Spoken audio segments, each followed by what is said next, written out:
Today, I move on to discussing the final 7-man Overwatch World Cup rosters that have been announced for Team China and Team UK. I know some of you were expecting to see me cover Team France today, and not the UK, as I initially intended to go down the teams in terms of where they're seeded. But currently, both Team France, the 4th seed, and Team USA, the 5th seed, are still yet to publicly announce their final 7-man rosters, so consequently, I've had to move on to Team UK, who are the 6th seed, and the next team available who has actually announced their final 7. And until they actually announce theirs, both Team France and Team USA will have to wait their turn. So with this slight alteration in mind, let's get straight into discussing the final 7-man rosters of Team China and Team UK. Beginning with the Chinese side, they never actually showed off a top 12, and instead showed off their top 14 after the first round of the trials. So in this instance, I'll be looking at this. The final 4 tank options were Guxue, Armin, Leiyang and Elsa.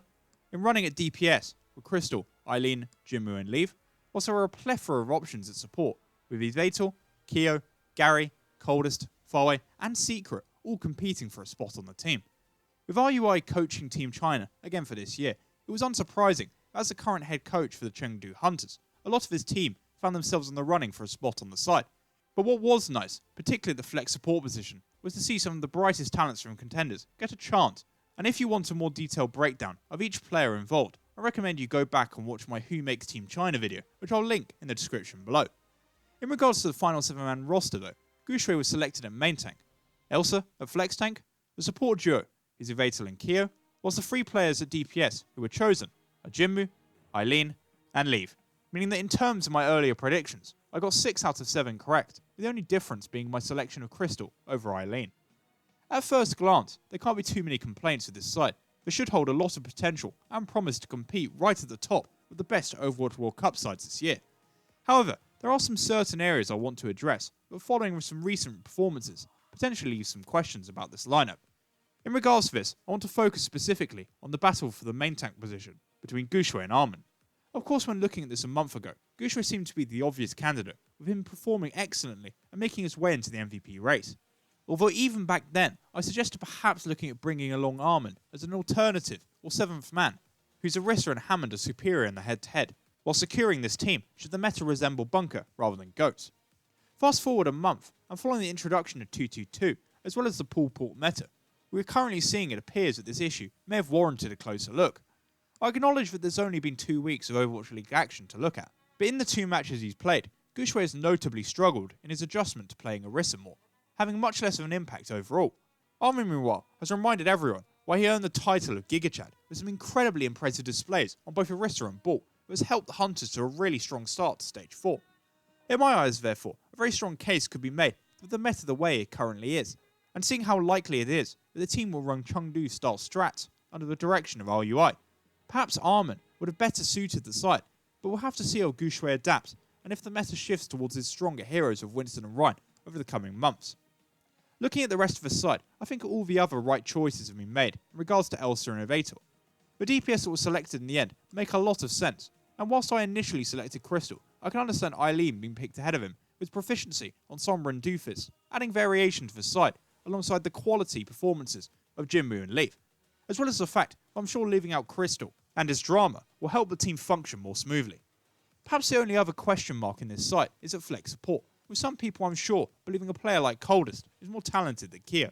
But taking into account the difference in terms of experience, because of the pre-existing synergy between the 4 Chengdu players selected and RUI at head coach, I can completely understand why Keo made the side.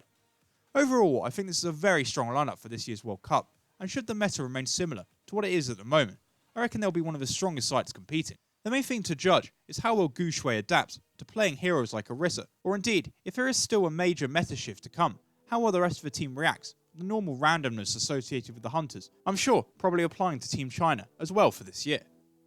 But now, let's turn our attention to the team that personally I'm the most interested in, and have given the most coverage up to now, and that's my own country, Team UK. Having done a video on who I thought would make the side, as well as a detailed look at the 18 Stage 2 players, both of which I'll put in the description below, it's clear to me there's plenty of talented individuals for the Brits to choose from this year. In terms of their top 12 though, the final 4 tanks were Fusions, Numlocked, Brute and Smax. Vying for a DPS spot were Kib, KSP, Zeal and Lynx, while support came down to a choice between Funny Astro, Cruz, Boombox and Slur. Again, There weren't too many surprises in regards to this top 12, but the competition for places here fierce, and whilst it was a shame they missed out, players like Hunter, Jakeru and Harold all put up valiant and impressive showings in the trials. Whilst A10 missing out also makes sense after he decided to compete for Team Netherlands this year, which is a loss, but a great game for the Dutch, especially given the guaranteed playtime he'll receive. From his top 12, however, only 7 could be selected for the final 7-man roster, and what I thought was a very entertaining twist, Team UK announced one member each day of last week, utilising different UK content creators from the Overwatch scene, which I thought was very enjoyable and a great way of announcing the site, even if some disagreed. Following the conclusion of these short announcement videos, we discovered that Fusions had been selected at main tank, Smex at flex tank, Boombox returned at flex support, Kib and KSP were chosen as the DPS duo, whilst most interestingly, both Funny Astro and Cruz were brought along at main support. Again, this meant that in terms of my predictions for the side, once more I finished with 6 out of 7, thanks to Funny Astro's inclusion as the second support, over a potential third DPS option, which I thought could be Zeal. Now this obviously ties into the big elephant in the room when talking about Team UK's final 7. Why do they select 2 main supports and not bring along a third DPS option, as so many other teams have? I had my suspicions initially, and these were proved to be somewhat accurate following a post about the team's selection from Hayes. He obviously addressed this matter directly, with the idea of selecting a third DPS being unnecessary in his eyes, given how talented and flexible both Kib and KSP are, meaning that the pair pretty much cover all the DPS heroes that could potentially need playing. This left an open slot on the team, and given how Hayes believed both Cruz and Funny Astro were both so talented, with different strengths, he wanted to take both, with neither being regarded as a sub or backup, with each getting scrim and playtime. When he says this, I think what Hayes is trying to suggest is that the pair bring different strengths in terms of their hero pool. I think most would agree that Cruz's Lucio, whilst at times finding success through his aggression, has been underwhelming so far this season, and many would say Funny Astro has been more consistent and is the better of the two on the hero. On Mercy and Baptiste, however, I do believe Cruz to be the better player, which is why having both makes sense to cover all bases with the meta up in the air in the moment.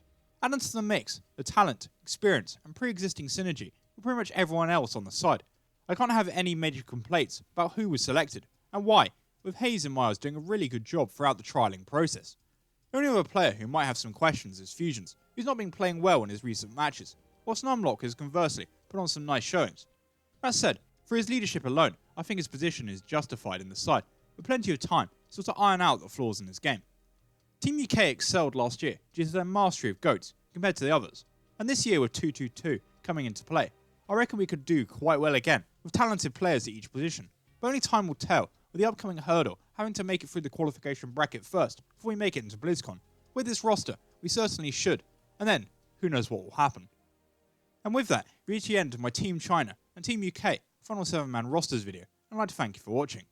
Again, once we actually get official confirmation about Team USA and Team France, I'll be covering them.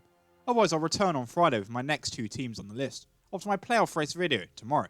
So if you enjoyed and don't want to miss out, then please like, subscribe, and follow me on Twitter for this continuing Overwatch World Cup coverage and content. And I hope you enjoy the rest of your day.